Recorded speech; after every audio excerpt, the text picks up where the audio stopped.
It's our relief pitcher and bullpen extravaganza. And who better to have on than Greg Jewett of Reliever Recon and Closer Monkey.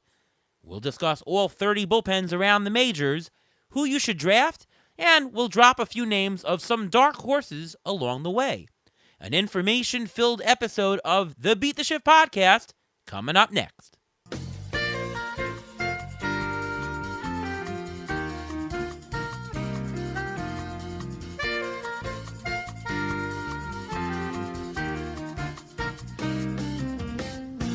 And welcome to another episode of the Beat the Shift podcast. I am your host, Ariel Cohen, and with me as always is Ruvain Guy. How you doing, Ruvain? I'm doing great. How are you doing today? I'm doing pretty good. Back fresh from Clearwater, Florida, where I competed in not one, but two labor draft auctions, I should say. I did the mixed auction, and I also filled in for one Ian Kahn. I proxied for him in the NL, so I got to do two back-to-back. Kind of fun. What's going on with you? Not much. I mean, that's I think the first time we've ever done a mono league draft before. So how did that go? Went pretty well. I obviously it's a different philosophy and a different strategy than a mix. The pricing is different, which I had to memorize and be familiar with. But I thought I did a pretty good job. You know, the idea is to exploit the economics of the room, and whether it's mono or mixed, there's a different way to exploit it. And I thought I did a pretty good job. Also, we might do some recap on a different episode, but today we have a fantastic relief pitcher episode, and who none other to bring on than our buddy Greg Jewett. Welcome to the show, Greg.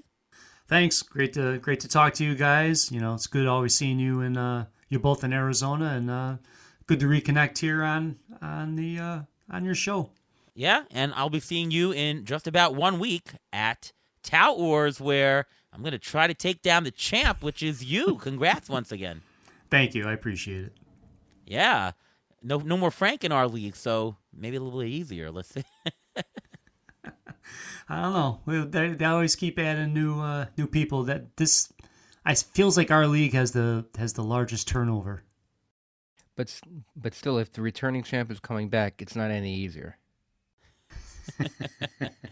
All right. Well, there you go. But before we begin, just quickly, what's going on with you over at Reliever Recon and now also Closer Monkey? It's busy, very busy. Recon is going great. This is the time where things really start to ramp up, especially with the CLQ being introduced, main event draft starting up in just over a week, and all of that wonderful stuff. So, I mean, the NFBC is a great site, and a lot of our subscribers play in it. And then we also have a new person doing the daily streamer. So if you play in a head-to-head league, getting guys that can come in and get those vulture wins as the first reliever in, or those saves when guys are tired and overused. That's a great daily column that is provided to our subscribers.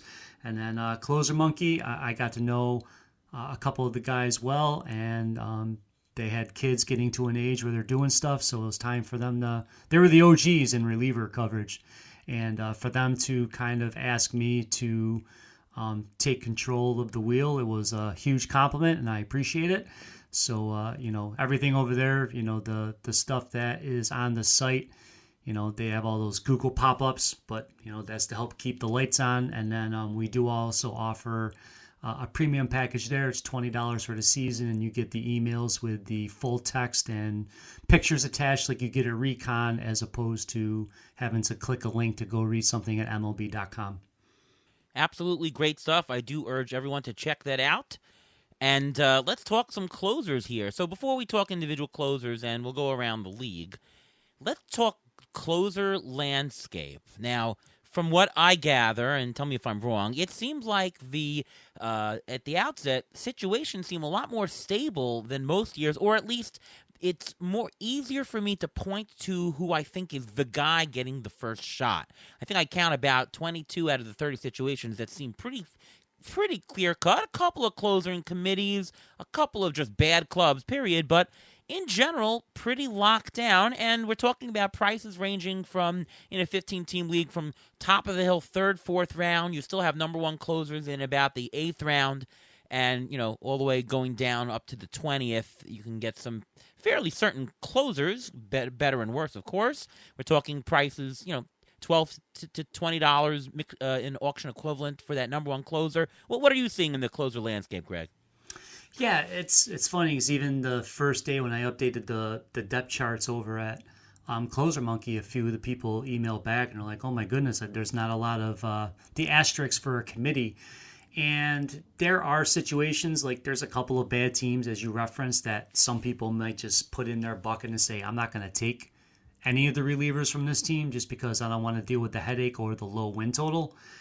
But yeah, it feels like there's more clarity. Of course, we all know as we all like take a deep breath and feel comfortable, then teams are going to pull the rug out from under us, or injuries are happen, or this, that, and the other. But yes, entering the season, it's pretty top heavy. And last year the folks, I mean, even in the first like 15 relievers drafted last year, the only one that people could point to as a bust, and I say that with a positive, with quotations, is Helsley missed part of the year because he was injured. It wasn't because he was terrible. It was just he missed time. Missing 70 games kind of caps your ability to return on investment. So, it's good to see that the prices have settled in a little lower than last year. You're not going to have to reach for somebody in the second round in most leagues.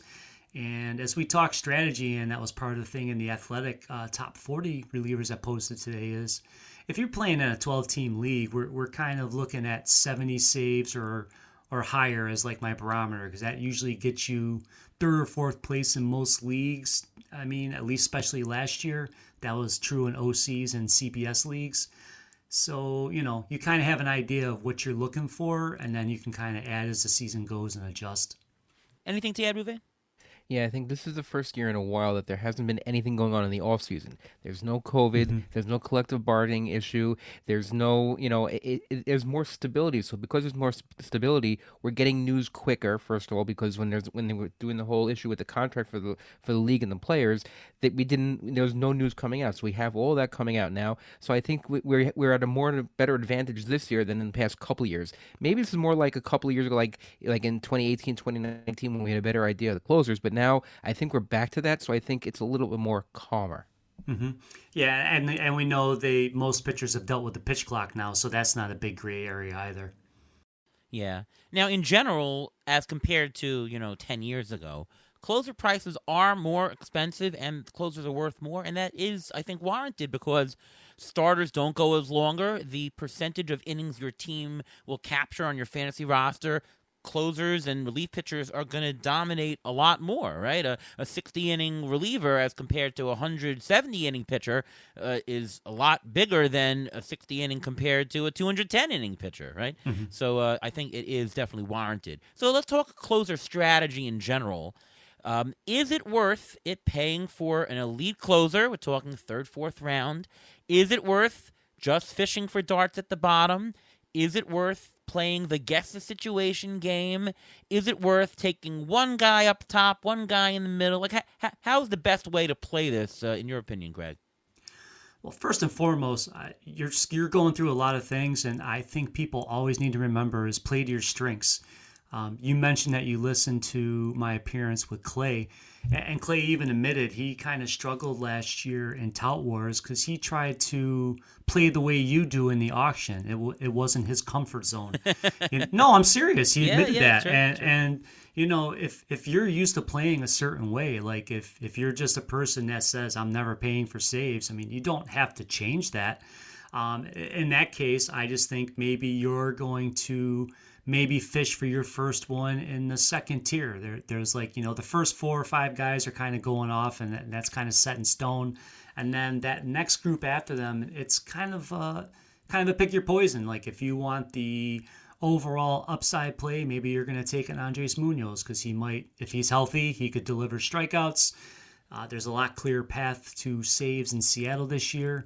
And, he might be somebody. There's always somebody in that second group. Like that's where Felix Bautista was going last year. We had he had those injury issues early in camp, but then his strikeout total last year just separated him from the pack. So there's going to be somebody in that group that just kind of joins that upper tier, even though he's not selected with them. Or, you let the room dictate it. If everyone's paying too much early and you're very good at this, you read the room and then you react. And then you just say, maybe you draw a line in the paper and say, all right, if I'm getting a closer by this guy. And so as that thing's happening, you just address it so you're not chasing. Because the worst thing is if you make a panic pick and then you get somebody you didn't really want and then that guy doesn't pan out. Say you're nervous about Tanner Scott and you take him, and then his command issues don't turn around in the next 2 weeks and he flames out and you're like, I knew I shouldn't have taken him. And then you're it seems like you're chasing that category the rest of the year. Well, Tanner Scott better be good. I have him on most of my fantasy teams so far.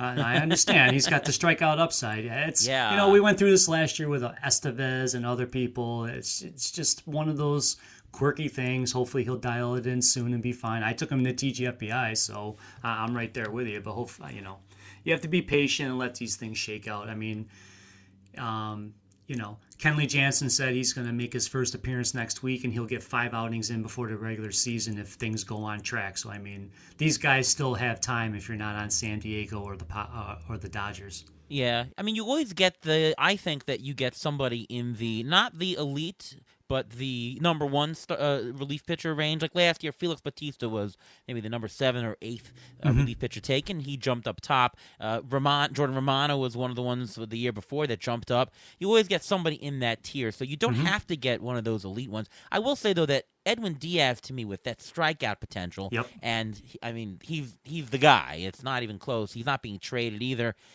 He interests me a little more to pay the premium because of the strikeout total. But in general, I'm okay with just taking, maybe not the last person in the tier, but somebody that you like at the back end of number 1. Ruve?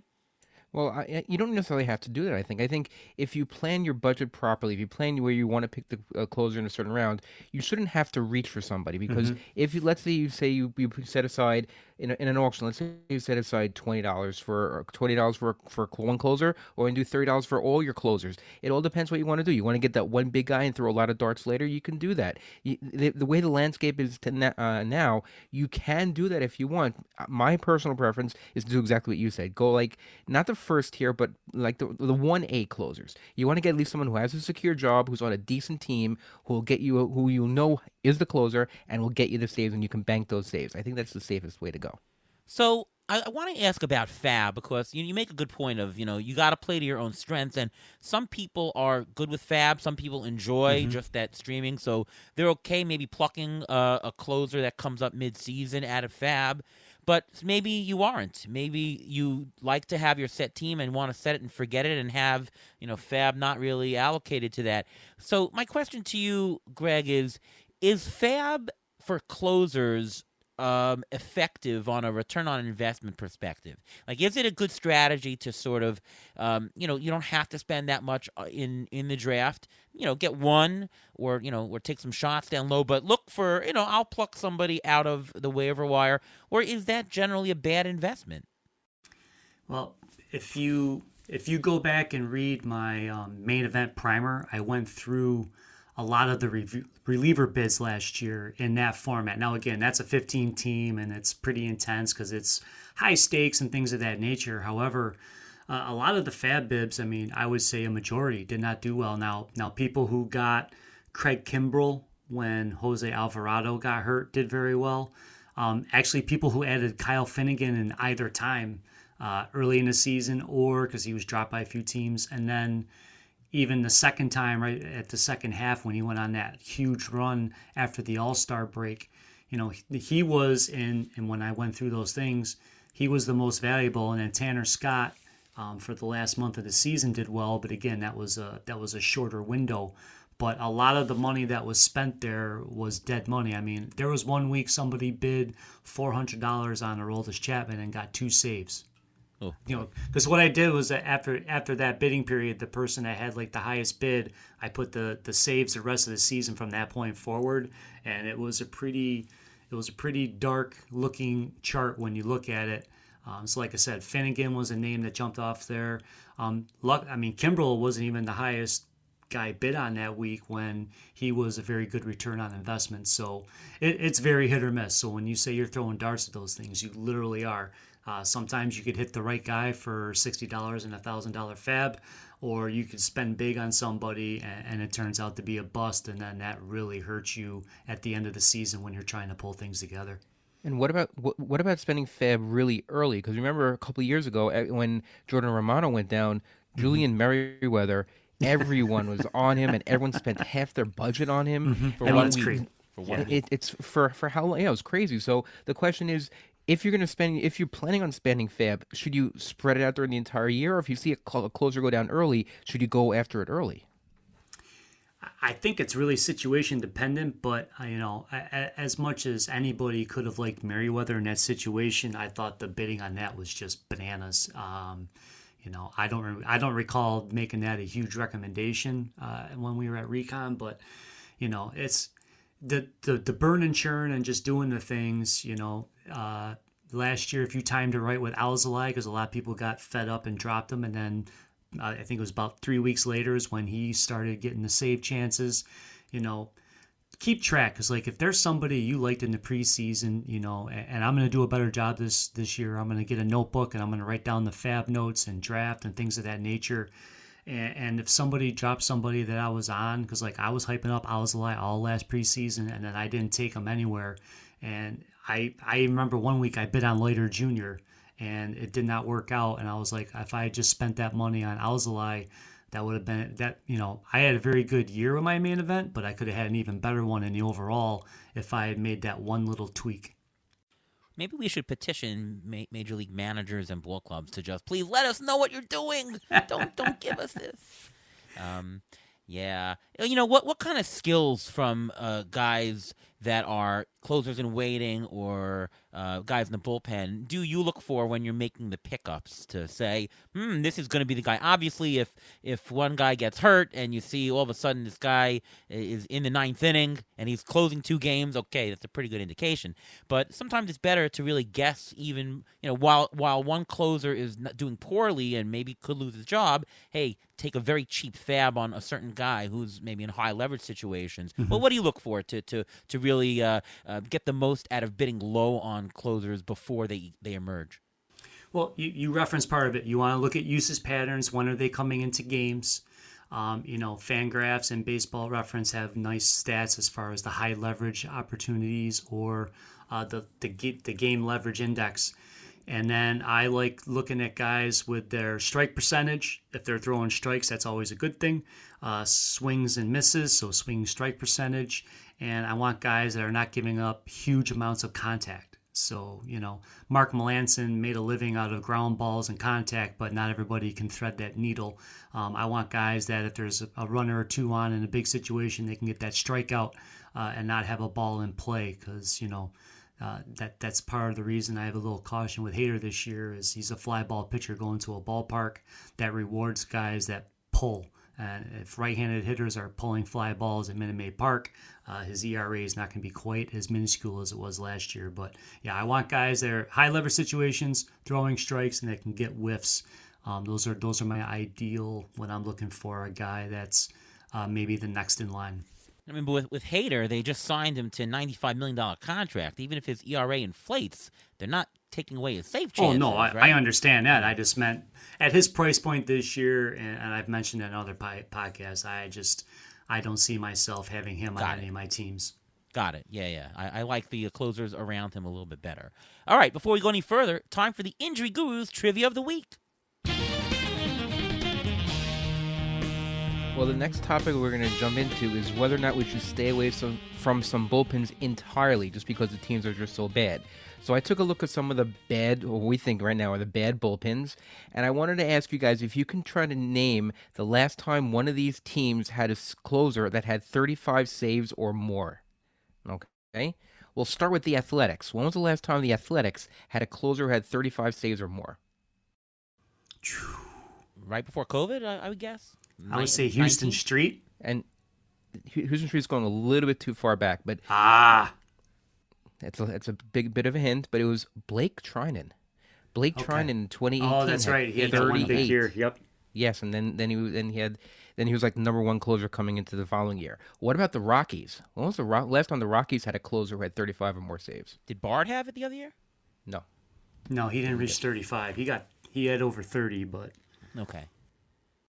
People tend to forget these people. This is kind of recent.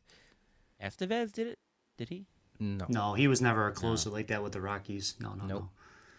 Wade Davis in 2018 had 43 saves. Okay. What about the Nationals? When was the last time the Nationals had a closer with 35 or more saves?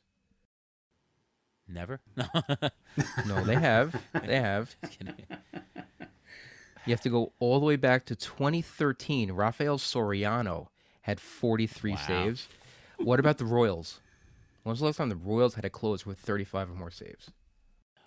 Oh, I feel like that guy who used to get, what's his name? He used to get a lot of saves. Joaquin Soria? No. The Mexicutioner. Yeah, no. What about think back to the year that they went to the World Series? Who were their closers? I don't remember Davis that year. was a reliever, but I don't think he was. Yeah, you the don't remember that year closer. because they played the Mets. It was Greg Holland. Yeah, Holland. 2014, 46. He had 46 saves. And one more. I just had to look this up, and I was just curious. When was the last time the Rays? I know the Rays. Everyone gets a save. The ball boy gets a save. The batting. Everyone gets a save. The coaches, the nutritionists, everyone gets a save there. When was the last time the Rays had a closer that had 35 or more saves? Recently, right? Okay, then who is it? What's that guy who had the lowest DRA? It's eluding me right now. What's that guy's name? Well, it happened in With the backwards hat? 2017. You know what I'm talking about? No, not Fernando Rodney. Fernando Rodney. not Fernando Rodney. No, it was Alex Colomé. Colomay's the other guy. Yeah. Column. In 2017, he had 47 saves. So my question to you, Greg, is this: you heard the last time these clubs had closers that had this many saves. Is it even worth it to go toward any of these bullpens at all?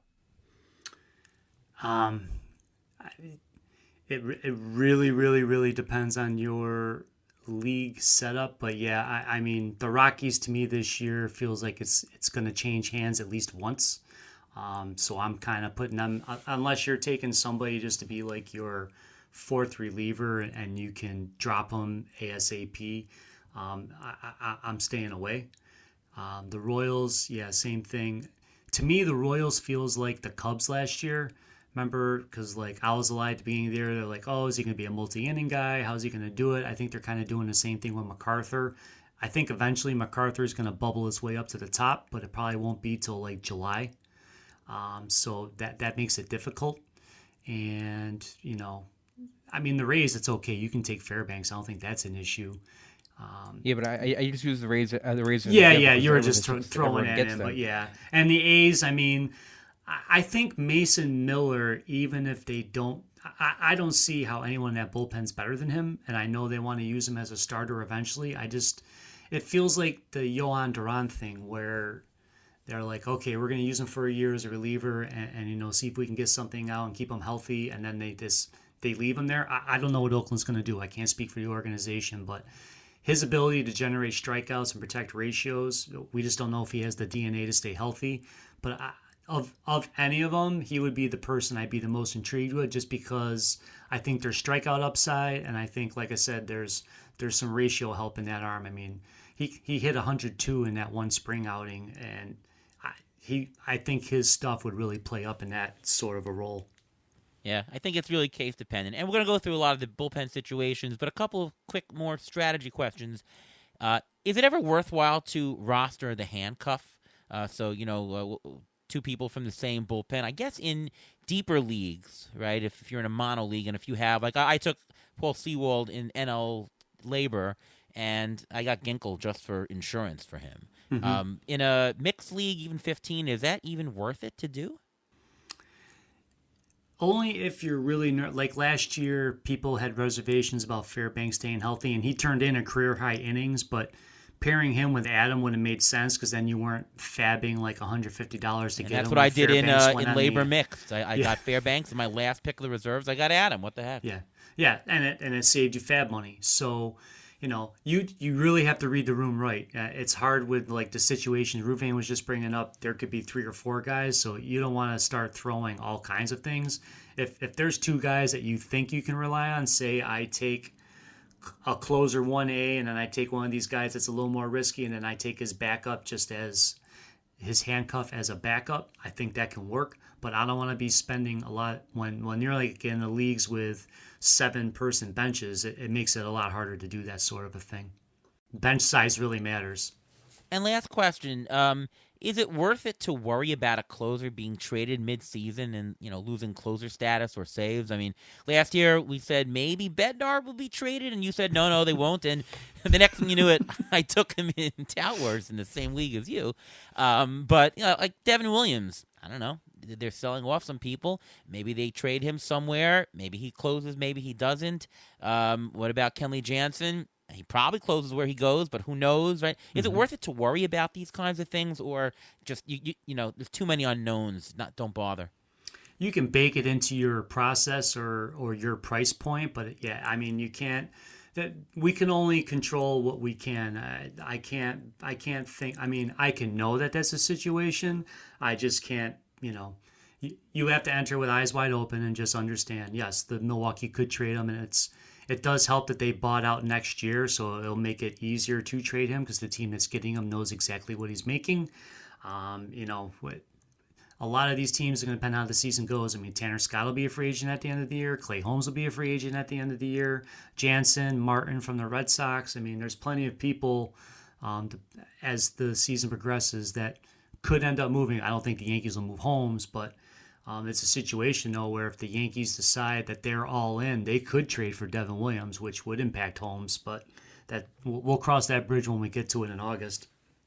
Yeah, I guess the fear also is that you're on a team and you're the closer, and they could trade for a better closer, and that would limit you. That's another fear. But well, okay, you would think that the closers taken in the 4th, 5th, 6th rounds, even if they get traded, they're going to be the closer wherever they go because they're probably getting traded because of an injury. You don't think that, like, let's say if Devin Williams, you really think Devin Williams, if he goes somewhere else, he's not going to close? I mean, his slider is ridiculous. Where name 3 situations where that he would be traded.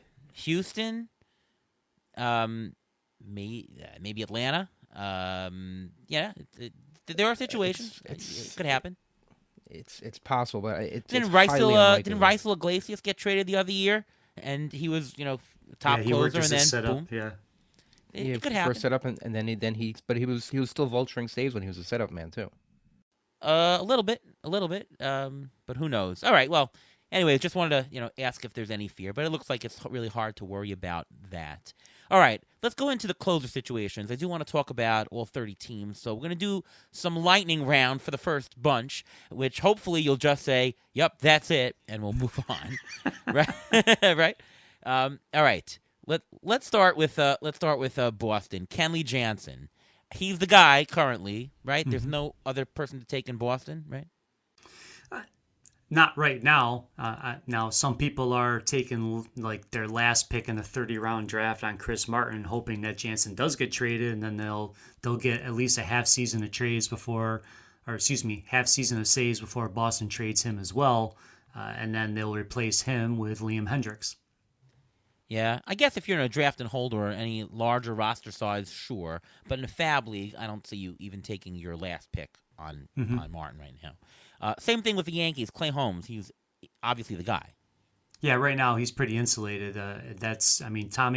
Tommy Conley's already trending towards not being ready for opening day. Jonathan Loáisiga has a long injury history, and Ian Hamilton's being stretched out to be the multi-inning guy to replace Michael King from last year's role. So yeah, Holmes is the guy. Ruven, what about your favorite guy, Jordan Romano? He's the guy. Unless another injury comes up and his back starts bothering him again, I think he's the guy. And I don't think everyone should jump on the next guy because Toronto loves him, and no more Julian Merryweathers for this team. I don't think. Okay, you don't disagree, right, Greg? No, I mean he's the guy in Toronto, and then when he went down last year, they were cycling through, and that's when they traded for Hicks. But there wasn't like one person that clearly was his primary replacement. They spread it around. So Cleveland, Emmanuel Clase, so he's the guy. I heard you and Clay talking on the RotoWire show last week, and he was hesitant because he did blow a large number of saves last year. I'm out on Clase for the price, or at least where he's being drafted, because he's got a much lower strikeout total than some of the other guys close by. So yep, he does. Yeah, so I like him less. I think he's definitely the guy. I'd be happy to take him, but maybe I have him number 8 on the list instead of number 4 or 3. Do you agree with that? You can, but when I did the SGPs of the blended projections, and then I put my saved. I mean, he's got back-to-back seasons with 40 saves. I mean, last year, if you cut his blown saves in half, he's almost at 50. So his team just plays in low-scoring games, and he gets a buttload of save chances. It's hard to say. Yes, he gives you less strikeouts, but he gives you such volume. So like he's somebody that pairs perfectly with like a Tanner Scott or somebody else that might be a little wilder, but has that strikeout upside that helps balance him in your build. Okay, Ruvain, any fears about Clase or that No. I don't see Barlow being taken anywhere, so I have no concerns about him. He wouldn't be my top guy because I want my closer to be also a strikeout guy. So I'm not thrilled with having him, but he will get you the saves because that's not that great of a division, so they're still going to get a lot of wins. All right, moving to a little bit lesser, but I put him in a stable situation, is Alex Lang. I think he's the guy. Now, Detroit is not a great team and could get traded in the middle of the season, but I don't think there's anybody else in the bullpen that I'm going to pick currently other than Lang, and this is, of course, later in the draft. Do you agree? I'm avoiding Lang. Okay. I just worry about that command, and even today in the Athletic, and again, it's a beat writer, but he said that he's already on high alert. They kept loading up that bullpen, so they have options if the season progresses and they need to make a change. Who's the next guy up after Lang, would you say? I think it's Shelby Miller. Eno thinks it's Jason Foley. All right. Note to myself: don't draft Lang. Okay. You can draft him. I just worry about that. He had the highest walk rate of any qualified reliever last year. Yeah. Right. I think he's the number one crack at it, though. I think it's pretty clear it's him to start. But yes, he is not as good as others, and Detroit really doesn't need to show loyalty to him in any way, shape, or form.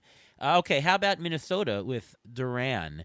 Minnesota was funny the last couple of years. They sort of didn't want to anoint him as the closer, even though clearly he had the best stuff. He clearly has the best stuff on the team. He's got electric stuff. I think the only concern is, are they going to use him for multiple inning outings, which would mean less saves because they're using him for more, durations. But otherwise, he's obviously the top guy to take. But are you worried at all about the usage of him? No, in the second half last year, they only used him for more than 3 outs once. They really streamlined him and kept him. And in the playoffs, he took his stuff to another level. I don't know if you watched any of his playoff outings, but man, he was just mowing people down. I wrote in a different site that if anybody makes the Bautista leap, I think it would be him. As far as somebody that, the strikeouts just moved to another level. I don't know that he can match what Bautista did last year, but I think if Duran makes the right tweaks, he can make a run at 100. Yeah, he's my number 3 closer that I have. I have ahead of Clase and Hader for different reasons, as we have already mentioned. Okay, Hader. So you already expressed your concern with him. I don't think we at all have a concern that he's the guy. My question, though, about that situation is there anybody else worth rostering? Because Ryan Presley still has great numbers, and I think Abreu on the team is even better, potentially. He had over 100 strikeouts last year, and certainly he has value in deeper mixed leagues just to be on the team. What's your take on rostering any of those other guys? Yeah, it's going to be curious how they set up. If Abreu does a multi-inning and gets the next day off, and then Presley and Hader work back-to-back, then he would get the ancillary save, or is Rafael Montero going to dumb luck into a few? But yeah, and I think, Hader had rules when he was San Diego. I don't know if they're going to apply anymore now that he got his contract, but he wouldn't appear in more than 2 days in a row. He wouldn't do multi-inning outings. So, and there's another weird one, though. There was a couple years back where fantasy owners were frustrated because Ryan Presley didn't have a lot of saves when they were winning over 100 games, but they won so many games by blowout they didn't need a save situation. So that's another thing to watch, and that could also affect somebody like Evan Phillips in Los Angeles. If they're winning a bunch of games by 5, they're not going to get save chances, and that's something we can't control, and it's not something you can predict, but it's something you just have to keep in the back of your mind when you're doing those things.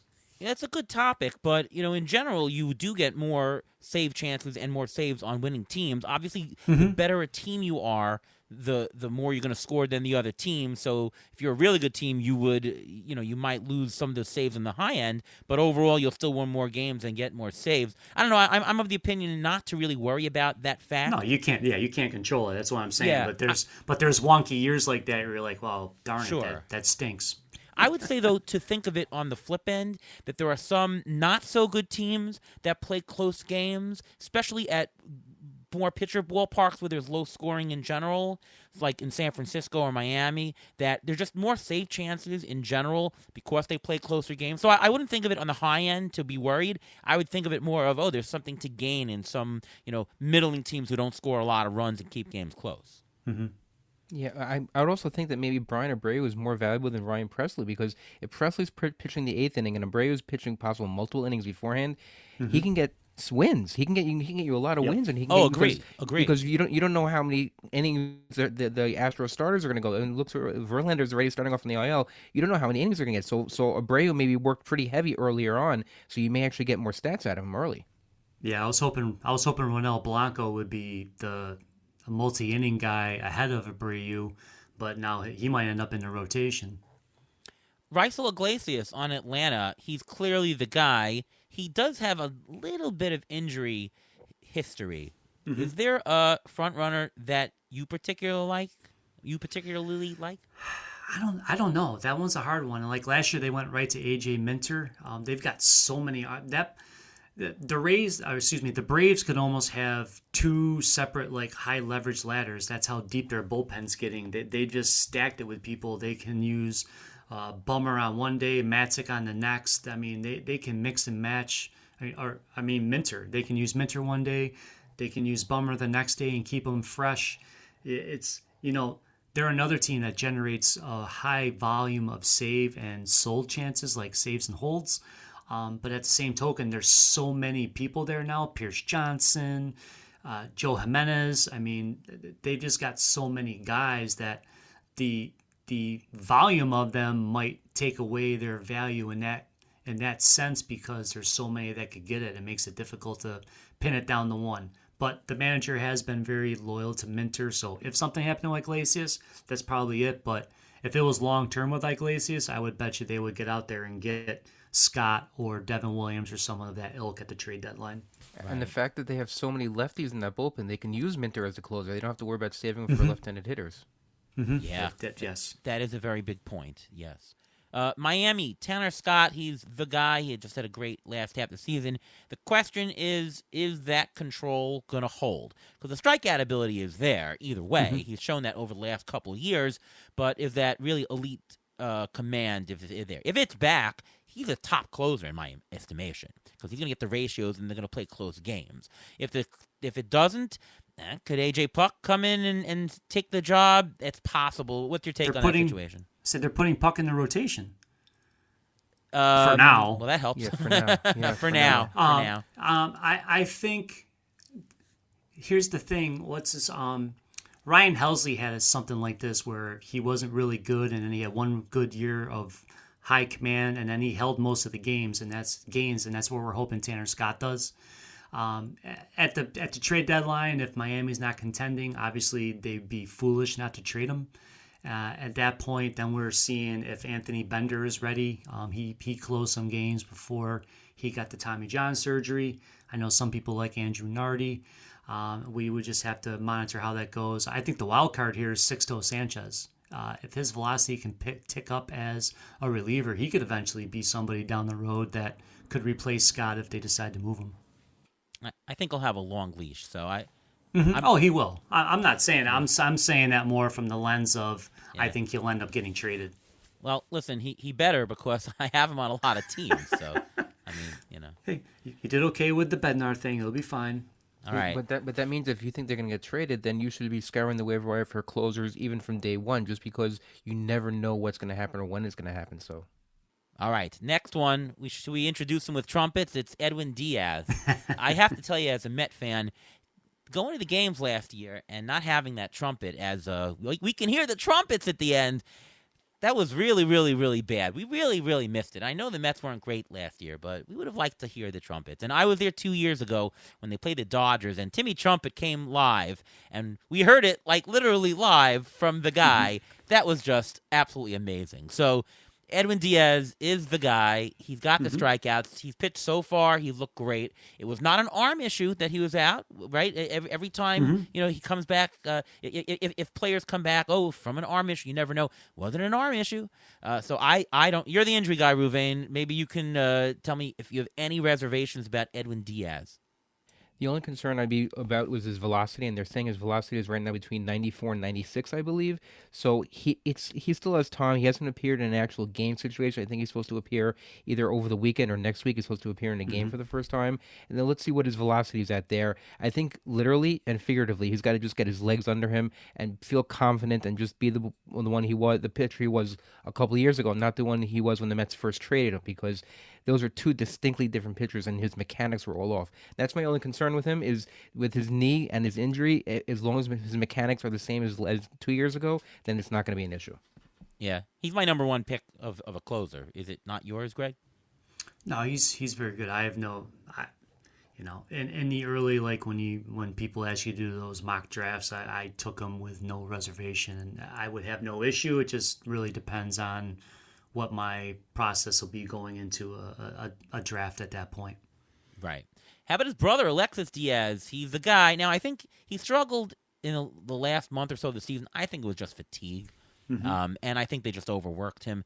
They did. Yeah. I think he's good, and he's the guy. He is. That bullpen, I mean, the Reds claim that they built up that bullpen to keep him from getting fatigued, but I don't know how good that bullpen really is going to be outside of him, but they can prove me wrong. But yeah, he's clearly the guy in that bullpen, and he said he addressed his training in the offseason to stay fresh, so hopefully that'll happen. All right, and Devin Williams in Milwaukee, he's clearly the guy. Ruven and I went together to a game, Mets against Milwaukee, and we saw Joel Payampas. He looked really, really good. I think he's the next man up. Any thoughts? I like Trevor McGill, or long term, I like Uribe, but it might take till next year for him to. I think part of the reason that Milwaukee is willing to listen on Williams in August is I think they know what they have in Uribe to replace him down the road. Okay. Let's go to Ruven for this one. Bednar, a little bit of an injury issue. What's the story there? Because otherwise, he's obviously the guy. Yeah, he has a little bit of an issue going on right now. I have it right here. He said he's not worried about it. He has a lat issue. He's shut down right now. He's not throwing right now, but he hopes to be back soon. It's the right lat that he's dealing with. He doesn't think it's gonna be long term. And I don't think it's going to be an issue at this point. But if he starts to ramp up and that lat issue doesn't go away, then I guess it's a Aroldis Chapman season, right? It's Chapman, no? Yeah, it would be, but oh boy, hang on to your seats if you're a Pirates fan. He's all or nothing. Yeah, I mean, if you've already drafted David Bednar, shouldn't you roster Aroldis Chapman for insurance? Right now, yes. Yeah, for sure. Yes. Okay. Yes. Paul Sewald, I gotta think he's a closer, and they traded for him. I guess Ginkel would be the next guy up, but I mean, Sewald is pretty safe, I would assume. Yep, he is. Now that's again, I don't know how Arizona's going to do this year. That they could have a repeat of last year, or they might not be able to do it. And he's a free agent at the end of the season too. Just keep that in the back of your mind. Those in keeper leagues, keep tabs on Justin Martinez. He's making strides, and he can hit 100 miles per hour pretty regularly. And he's working with Strom, which is always a good thing. And you mentioned Ginkel. Ginkel has had elbow soreness since mid-February, so I don't know how great he's going to be as a backup. So you may not want to take him as his backup. I took him in NL Labor, although he was very cheap, and sometimes it's okay to take an injury guy who could be replaced in Labor because otherwise you can't put anybody else from your bench into the lineup. So I thought that was good to accomplish. $2 Ginkel or so in an NL only league. Not too bad. Camilo Doval on the Giants seems like the lockdown guy. If you had to pick a backup, which twin is it? Taylor Rogers? Who is it? Probably Taylor, but Giants fans hope it doesn't come to that. Yes. He's probably one of the most secure guys just based on what's around him. I mean, he's so insulated in that role. I mean, who's there that could displace him? Yeah, no, it's definitely it. All right, Agreed. lightning round continues with some guys that we know the guy. There is a clear next man up, but there are some injury concerns, or maybe the team could split some saves in some capacity. Let's start with Baltimore's Craig Kimbrell. He's the guy. He's always been the guy when there, but he does have a little bit of concern. He's old. Yenier Cano would be the next man up, I assume. I just took Yenier Cano in TGFBI. I just like him just for his pitches. Anyways, and, he could shell out a good 5-10 saves. If Kimball gets injured, it could be 30 saves. Your thoughts? Yeah, I think he's going to get ancillary saves just because I think Baltimore saw what happened when Kimbrell got tired in the playoffs. They're not going to overuse him. As you said, that you understand his age, so you can't make him work too much. So, yes, Cano will still grab some. I think I projected him for 7, and I'm sure you're right around that range with the ATC too. Yeah, definitely. Ruben, let's go to you with Peter Fairbanks, as he often is injured. Did have a lot of innings for him last year. But what is his story? And I have to assume Jason Adam is the best guy to roster after him, best with ratios, and probably will gobble up. I'm going to say, 5-6 saves as well. Yeah, I don't see a reason why not. Fairbanks, if it's not one thing, it's another thing. Something always seems to pop up with him, which is not the best thing in the world. So he's as secure a closer for the Rays as you're gonna get, which is not saying that much because they can mix and match for saves whenever they want. They can decide they want to rest him for a couple weeks, and Jason Adam can be the closer for 2 weeks. You don't know how they work. So Jason Adam is probably the next guy up, and he did fill in a little bit when Fairbanks went down last year. So if this is a situation where having both of these guys on your roster is not a bad thing because you're going to get good ratios from both of the guys. Anything to add? Nope, I agree. Yep. Arizona, also back to Ruvain. Carlos Estevez, not that he's concerned, but Robert Stevenson, who not from Arizona, from Los Angeles Angels, that they signed. He had great stuff with the Rays, really transformed him. So right now he's got an injury concern, so it's clearly Estevez. What is Stevenson's issue, and how will they split the saves there? Well, right now I think it's just Estevez. I don't think Stevenson's going to really get that much in the very beginning. If anything, you'll probably see Stevenson toward the end if Estevez gets traded. Right now, what Stevenson has, he has a shoulder issue. We don't know exactly how bad it is. They said here, and as of today, they said that he's going to be ready for opening day, whatever that means. Because he's a sore shoulder, no real acute diagnosis or anything like that. We haven't heard anything about MRIs or anything like that. That's a good thing, but still, that's not saying that much. So, if you want Stevenson, if you have a deep league and you want to hold on to him because Estevez will probably be traded this year because the Angels are not going to be good, and Estevez will probably be traded, in my opinion, I think Stevenson will be the next guy up. Agree with that? Yeah, it's kind of funny because in TGFBI, I took Tanner Scott as my second reliever, and then Stevenson kept falling and falling and falling. So I was like, fine. So I took him as my third, with my thought process being, I'll use Scott, and God, escaping my mind who I took with my first pick, but I'll use those two guys at the beginning of the year, and then if anything does happen with Scott, then I can just plug in. Hopefully, by the time that happens, I have Stevenson. I can just plug him in. I'm not going to tie up a bunch of I won't take another reliever now as we go forward, but at least in that way, I felt like I was able to cover that and be able to accumulate saves as the season goes. And I'm hoping I won't have to be spending a bunch of fab money. Oh, I took Munoz. So in Seattle, we got Andres Munoz, who I really liked last year. This year, you got Matt Brash, who before some injury concern maybe would have eventually taken the job. Who knows? What is Brash's story, Ruvain, and is Munoz, as Greg said earlier, a guy that could even catapult to the upper tier? Well, they're being very coy about what exactly his issue is. They said that he could be sidelined for a significant period of time. They didn't say what it was, but he was looking at his right elbow when he was talking. So he was diagnosed with right elbow inflammation right now. He started Is that playing bad? catch. It's not great, Susan. No, it's not. Um, with Matt Brash, he started playing catch already this week at 60 feet, but he's a long way off. So I think it's Munoz until he falters.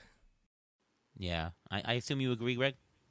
Yeah, I as out as I am on Hader, I'm in on Munoz this year. It's kind of funny because last year we wanted Munoz to be a thing, and I think this year might be it's going to be one. It could be one of those every other years with him. He has a great year this year, and then next year he misses time, and then he comes back healthy. But this year I really like him a lot. Right. All right. In Texas, who shot the clerk? It's Jose Leclerc as the guy. They did sign the former Met David Robertson. Probably just insurance for the bullpen, as the Mets did last year. I think Leclerc, who actually has pitched pretty well the last couple of years, although Texas sometimes does give save to opportunities other places. I don't know. What's your take on the situation, Greg? I'm going to avoid Texas. Okay. I don't want to deal with it. I think Bochy might do the same thing where he uses a guy and then switches, and I don't know. I mean, Will Smith was kind of his guy. I just don't know. I do think he likes Sabors. I think he could be sneaky. I just don't know how soon that's going to happen. But I know Leclerc finished the year strong. I just have reservations about him being able to take this and run with it. He's another guy that's he's a free agent at the end of the season, so they don't have to be super loyal to him. It's incredible that on the World Championship team, we don't see a stable closer. How often does that happen? Very rare. Yeah, it Very is. rare. And they got lucky last year. Leclerc got hot right before the playoffs. And why'd they get rid of Will Smith? Don't they know that the last 3 years in a row that Will Smith has been on the World Series championship team? That's Well, what the really Royals are testing betting it out. on. That's Yeah. what the Royals are betting on right now. Cole Reagan's baby. All right. Kyle Finnegan on Washington. He had great stretches last year. There is Hunter Harvey. There is Tanner Rainey. Is Washington good enough a team to say, let's push Finnegan? What are you doing with that whole situation, Greg? Well, they're not a good team, but they're like an anomaly. They play so many close games that they still generate save opportunities. I've never been a Finnegan guy. A different writer, Recon, Aaron Pags, loves him. So he's already won the last 2 years we made side bets. He's won both of them because I'm constantly losing on Finnegan. So I guess I'm just going to triple down again this year. I do like Harvey. They said Finnegan's adding a new pitch into his arsenal. He's trying to work in a slider/sweeper to help out against lefties. So we'll see how that goes. But again, I'm not super high on him. I'm really shocked that Washington didn't sell high on him in the offseason. It seemed like the right time to trade a reliever that wasn't very expensive. Interesting. What about Albert Alzolay in Chicago? I drafted Hector Neris for the NL only the NL only labor team. Neris has closing experience in the past. Alzolay, he's been pretty good. He has had some shaky places here and there. I'm assuming he's the guy, and is Neris the first to step up if he falters?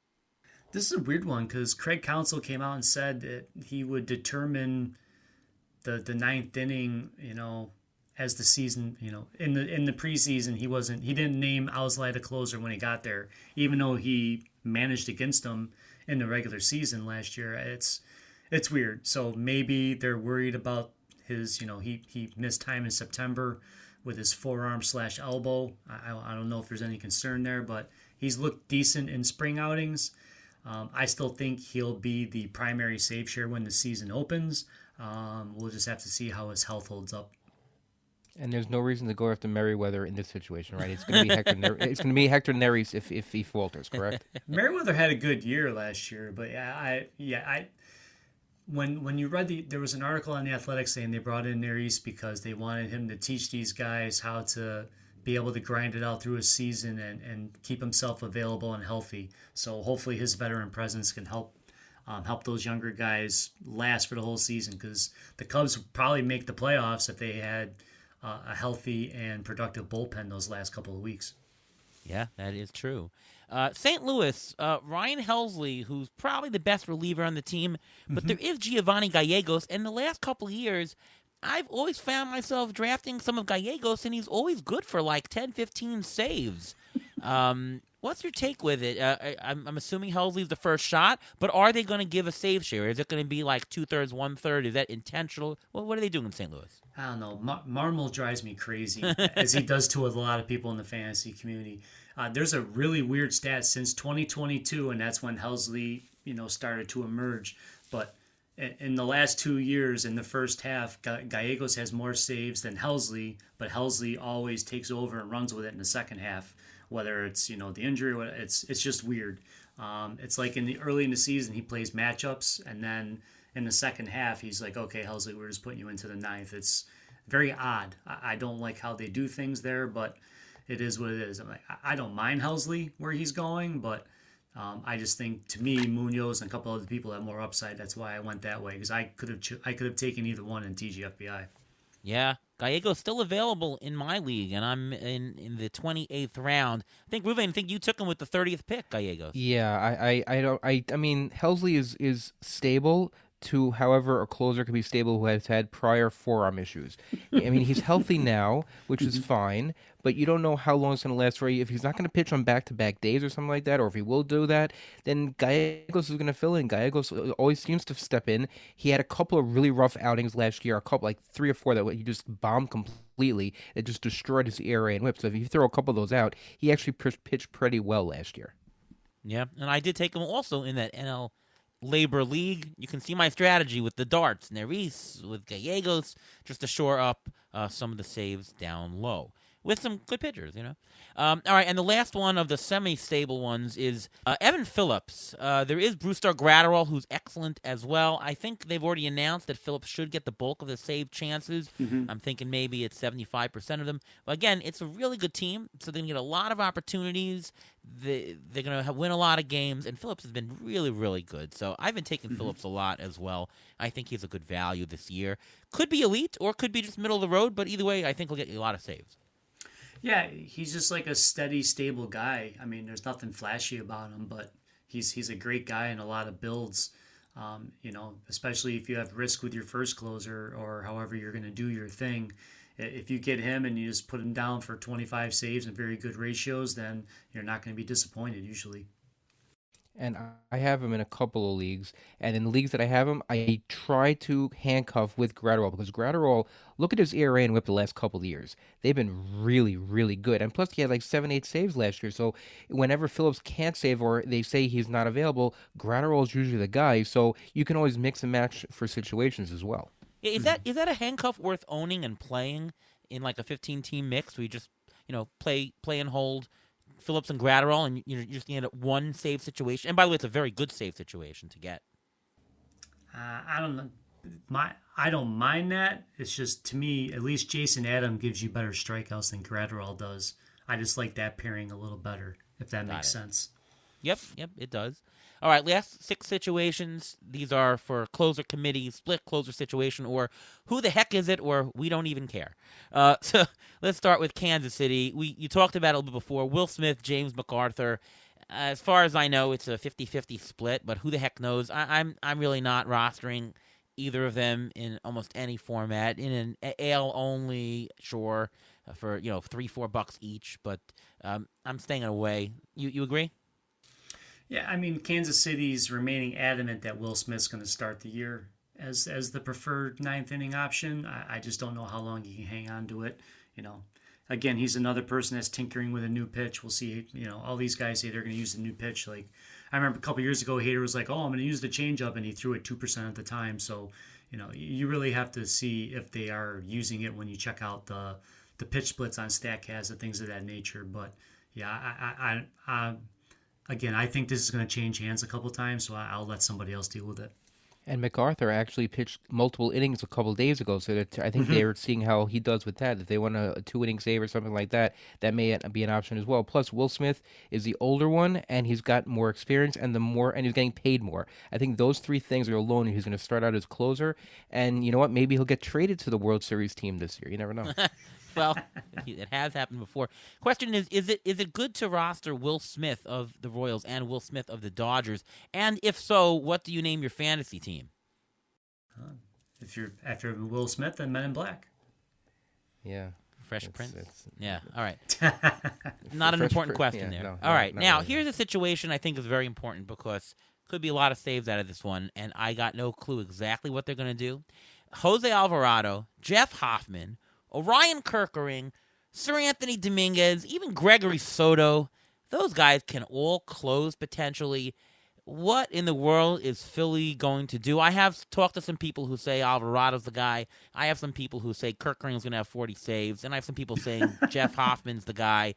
And then some people saying, you know what, Sir Anthony, he's been there the longest. Let's go with him. What's your take on him? I don't particularly have a take other than I just have these guys a little bit lower because I just sense a save share or a trial, or who knows if they can just import somebody at the end of the year and that's the guy anyways. All right. Well, first, Ruvain, you have any concerns about Alvarado's elbow? I mean, he had 2 stints on the IL last year. 2, Yes, not 1, 2. Yes. I'm still concerned about him. He's a quote unquote fireballer who sometimes can lose control of the strike zone, and sometimes tinkering with his delivery can injure that elbow more. So I have 0 saves of Alvarado this year. So yes, I am a little bit worried about that. All right. So when you look at the numbers, and it's easy to cherry pick, but from his injury on, his WHIP was over 110. So, and of course, you're not going to be the same when you miss time with an elbow injury. But I think people still remember that 21-0 strikeout to walk rate at the beginning of the season last year.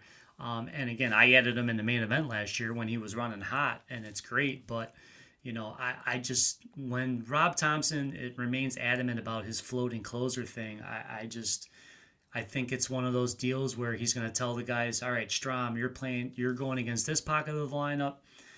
Sir Anthony, you got this one. You got, Jose, you've got this one. And Hoffman's got that one. However, they're going to run it. And they're going to keep guys, they're going to rotate in and out and all that things. As spring has gone along, seeing that Sir Anthony's throwing 2 miles per hour faster than last year, I've actually come around on him being like a sneaky, again, if I'm taking him as my last pick, I wouldn't mind it because he could get you 7 to 10 saves, just like we talked about with Yennier Cano and other people. So asking for a friend here, let's say you're in TGFBI and it's the 28th round right now, and Jeff Hoffman and Sir Anthony Dominguez are available. Should you pick one of them, or pick somebody else, wait till the 30th round? Just asking for a friend, of course. A month ago, I would have said Hoffman, but now I've actually transitioned to Dominguez. And I think you're looking at my queue in my TGFBI, because my queue in the TGFBI, my last 2 picks, was either going to be Gallegos or Sir Anthony Dominguez, because I think the Phillies really like Dominguez, and he did close before. He was successful when he did it. So he's like one of the few guys who has experience, and he's healthy. That's the 2 key words. And again, I like Hoffman, and he had a tremendous second half. But even in the playoffs, in the World Series, the playoffs, they were using him in like the 5th, 6th inning when they needed like a 4-out outing to get through the toughest part of a lineup. That I don't think they'll really hold him exclusively for the 9th. All right, I wasn't being totally honest with you. I wasn't really asking for a friend. I'm sort of the guy who's in the TGFBI in the 28th round. Brewstar Gratterall is also available. I could take him, or I could skip them all and take Michael Massey just for a backup second baseman. What should I do, Greg? It depends on your build. If you want more strikeouts, it's Dominguez. If you want just somebody that can get you 5 to 7 saves, then it's Gratterall. I mean, all of these things, it's funny, we get these nuanced questions, but it's always build dependent. It's what does your team need the most? It is. And the 28th to 30th round, those guys are going to be on and off your roster anyway. So you can take your shot with either any of those guys. They're all good. Or should I go for the hitter? To me, Dominguez has more upside than Gratterall, if that helps you. Yeah. I think I'll wait till the next round. Somebody will be available. Find out next time on Beat the Shift whether I took. Now, not that important what I took in the 28th round, but it is a big question because technically the Phillies should have a lot of save opportunities. So, even if it's a split, each one will get 10. I don't know. It's very interesting. What about the San Diego situation? Robert Suarez, there's Yuki Matsui, looks good. Wook-Suk-Go, and maybe even Wandy Peralta could get some. What's the story with that? I think it's Robert Suarez, but Yuki's looking great. He did, and then he was on the sideline with back spasms. So, I didn't hear that yet. Yes. Yeah, he's He's just back starting in to the throw center. again at camp, but yeah. Yes. Suarez should open the year. I mean, they paid him to be the closer of the future when they signed him to that contract after the playoff run in 2022. So I think they're going to find out if he can do it or not. Go, I think, is going to need time to transition into the MLB and get used to the baseball and all of the competition level. I think that's a slow play. To me, it's Suarez. I mean, if you want to take a late round flyer on Matsui, you can. I think you just have to be patient. We've met in person. He's the same height as me. So just Are you tall? Come on, you know the answer to that. No, I am not. Well, you have to remember that one of the best closers of all time, John Franco, he wasn't a tall guy either. He's like 5'9", 5'10", so he wasn't that tall, and he got people out also, and he didn't have a 95-mile-an-hour fastball, but that's pitching in the 90s. It's different. Yeah, I say that was a different time, but yeah, Different era. He could be. I mean, the splitter was very good. One game he pitched in. I don't know if he can handle the rigors with the travel. I mean, the MPB doesn't deal with the travel and the things that the major leagues does, and the amount of games that we play. So usually these guys that come in from the MPB, it takes them a little time to transition into the new environment, especially for a reliever. Right. Even Suarez, when he first came over back from the MPB, the first couple of months, he was not very good. Right. Okay, let's talk White Sox. John Brebbia in a boot might be the guy. There's Brian Shaw. There's also some people who are saying maybe Prelander Baroa has some great stuff. Could be a dark horse. Is it worth it owning anybody? And if so, who is it? I don't think it's worth owning anybody. I will say a name that you didn't mention. Early in the season, I think Jordan Leisure could get a few save opportunities if they get tired of Brebbia or he can't be ready. He's turned in 4 scoreless outings, and again, it's spring. It doesn't mean anything, but 6-2 K to BB in those outings, and he's got some decent stuff. We just don't know if he can do it in a ninth inning setting. Prelander Baroa really has great stuff too. I just think he needs a half year down in AAA to really hone his command and get everything under control. But he could be a factor in the second half. But again, how many save chances are the White Sox going to generate, especially in the second half if they're without Dylan Cease? I was going to say, look at that White Sox lineup. They're not going to have that many save opportunities. So. It's looking bleak. I would probably stay away from those guys. As for Brebbia, he's got the calf issue. They're hoping he starts getting going soon, but I mean, so he threw a side session today. But yeah, I mean, what does that mean? Yeah, but that a side session doesn't mean anything until he actually starts doing game work, which he hasn't done yet. And it's already March 7th when we're taping this. I mean, is he going to be ready for opening day? Probably not. All right. We talked a little bit about the Oakland situation. Mason Miller has great stuff. Might be worth owning just for the stuff, and should get some save ops. He is the best pitcher in the bullpen. Is there anybody else that you would even consider rostering? I don't think so. No, I'm not a big Danny Jimenez guy. He's another guy that has command issues. For me in that bullpen, it's Miller or bust. I'm not gonna. Yeah. Well, they actually said that the A's GM David Force said that they view Jimenez as the most experienced late-inning candidate as a closer. So it's very possible because he's done it before he got hurt last year or the year before. And Danny Jimenez, he probably will close until he gets hurt again, and then Mason Miller will probably step in. Or will Trevor May unretire and stop doing the podcast with Eno and with DVR? I'm so jealous of that. So jealous. We had him on the show here once, by the way, Trevor May. Yeah, he seems like a cool guy. I'm jealous of you too, then. Yeah, he is. Yeah, I believe his microphone. I believe we're the ones who actually told him about the microphone that he currently uses. If I might be wrong. We did recommend it to him. We did recommend it to him. Yeah. So thank you very much, Trevor May. You got yourself a microphone from us, or at least the idea. All right. Anyways, last situation, probably the most one I'd stay away from is Colorado. Justin Lawrence, Tyler Kinley. Who knows what they're going to do? I mean, the ratio is probably crap anyways. Do you want to touch those guys with a 10-foot pole? I don't think so. No, again, format dependent, but Yes, of course. Of I, course. I put Kinley ahead of Lawrence just because I think Lawrence has value being able to get 4 outs when they need him and things of that nature, whereas Kinley's a straight line 3 out guy. So as long as Kinley stays healthy, I think he'll be there. I am intrigued by Jaden Hill. He's a starting pitching prospect that they're transitioning to the bullpen. He had a very nice outing against the Dodgers, and he's going to be in their breakout game and the things of that nature. But he's another guy in the second half, and again, the Rockies are not going to be very good, but he's another guy in the second half that could come up after the trade deadline and maybe impact that bullpen.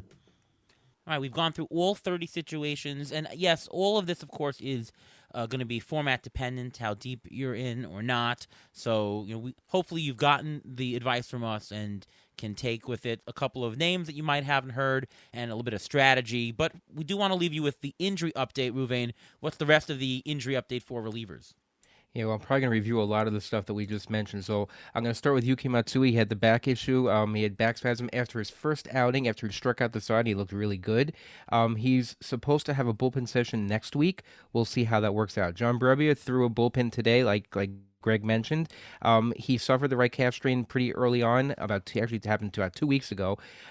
He started doing some fielding practice, but he hasn't really pitched that much yet, so we'll see how that works out. We mentioned about David Bednar. I'm a little bit concerned about it because it's a lat issue, but we'll see how he bounces back. Matt Brash, I mentioned also, he could be out for a significant period of time, so I'd probably stay away from him. But if you're thinking about getting the backup even behind him, behind Suarez, that's Gregory Santos. Santos had a couple saves last year for the White Sox. He has a lat issue also, and he's only long tossing now. He threw from 150 feet. I mentioned Kevin Ginkel also. You probably want to stay away from him just because it has a possible elbow issue. And again, Kenley Jansen, he is slated to throw BP, and just like Greg mentioned, he's going to throw starting next week. He should get five out, and then hopefully he should be good for the season. Now listen, Kenley Jansen, he's a pro. He knows what he's doing. He figured out the pitch clock last year. So if he knows what he's doing, I'm going to say he knows what he's doing. Yeah. Well, there we go. That is the run of all the saves. Did we miss anything? I feel like we've covered literally everything. No, I think we ran the gamut. Amazing. Well, folks, this is Greg Jewett once again. Fantastic guy and great for all the information. Go to Reliever Recon. Go to Closer Monkey. Am I leaving off anything, Greg? Athletic? Yep. The Athletic, the top 40 posted today. If you subscribe to the Athletic, you can go check that out. And then I also do some hitting streamer type articles for Baseball HQ, but that's in season. But that's my one break from relievers. I welcome it. Right. There you go. Yeah, I mean, you've sort of taken relievers as your mantle in the industry, and really done a great job running through it. And got to tell you, it's really not easy because a lot of it is news dependent, right? You're looking at how people are used. It's informational, and to be honest, I asked earlier, what should you look at? What should you look at? Should you look at leverage? To be honest, if you read Greg, he does a great job of recapping it for you. So my recommendation is to read his stuff all in season, and you'll be better informed right away. Oh, thank you very much. I appreciate that. All right. So that's that. Ruvain, why don't you just update everybody what's going on with you? Well, you can follow me on Twitter. Well, I'm tweeting out these injury updates as well as many other injury updates. You can catch me at MLB Injury Guru on X Twitter. Also, in season, I have a weekly article with Rotoballer, which should be coming out in about 3 to 4 weeks, so we can't wait to start. All right. I'm Ariel Cohen. You can see me at ATCNY on Twitter/X. You can read my work over at Fangraphs, over at Rotoballer. ATC projections are up on multiple sites, so check them out. And, of course, you can listen to me right here on Beat the Shift podcast presented by Fangraphs. We'll probably have an episode of injuries, Ruven and I usually do, where we'll just go through a lot of injuries and talk strategy and talk about what to do with them, so look for that. And, yeah, we've now completed all the positional previews, given you some strategy stuff, draft, auction, and everything. Hopefully you will have a great draft season with that.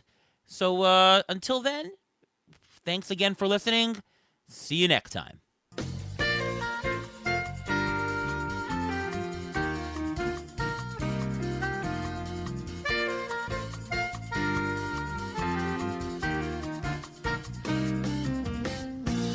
Thanks for listening to the Beat the Shift podcast presented by Fangraphs. Follow us on Twitter at beat_shift_pod.